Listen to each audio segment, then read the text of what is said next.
7월 9일 수요일 대놀뉴스를 전해드리겠습니다.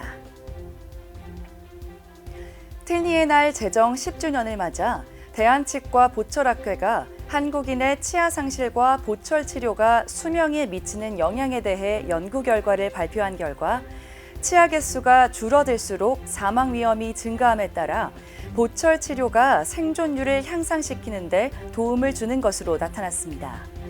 보철학회는 이번 연구는 잔존 치아 개수가 한국인 수명에 미치는 영향을 과학적으로 규명하고 보철 치료가 사망 위험도 감소에 기여함을 입증했다고 전했습니다.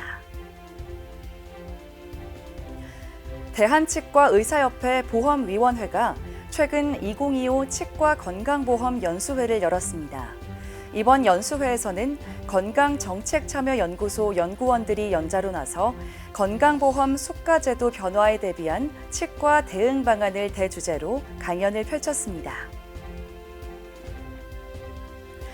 치협 치과의료정책연구원이 2025 회계연도 제1회 운영위원회를 최근 서울 강남 모처에서 개최했습니다. 이날 회의에서는 올 하반기 치과 의료정책 전문가 과정 추진을 위한 세부 계획을 논의했습니다. 한국임상교정치과의사회가 최근 제16회 학술대회를 가톨릭대학교 서울성모병원에서 개최했습니다. 다학제 간 협진을 주제로 진행된 이번 심포지엄은 8명의 연자와 2회의 패널 디스커션을 통해 다양한 진료과와의 협업 가능성을 조망했습니다.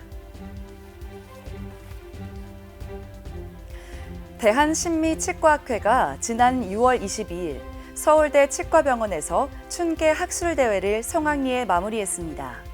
이번 학술대회에서는 글로벌 치과 이수형 원장 등이 연자로 나서 심미 임플란트의 디시전 트리와 회색지대의 공약을 주제로 전치부 심미 보철에서 고려해야 할 임상적 의사결정 과정을 소개했습니다.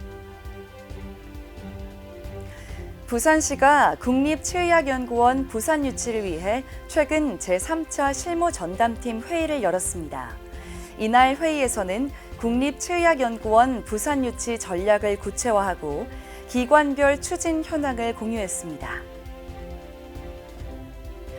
일본 마츠모토 치과대학이 오는 8월 3일 한국인 편입학생 및 유학생들을 위해 치과대학 입시 설명회를 개최합니다. 마츠모토 치과대학의 유학생 선발은 영어와 일본어 등 기초지식과 개인 면접이, 편입학 선발은 영어와 생물과, 소논문 및 개인 면접 등이 진행됩니다.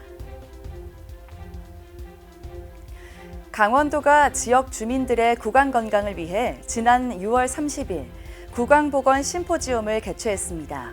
이번 심포지엄에서는 강원도 구강건강 지표 개선 방안이라는 주제로 강원도의 구강보건 사업 현황과 지표 개선 전략 등 다양한 강연이 펼쳐졌습니다.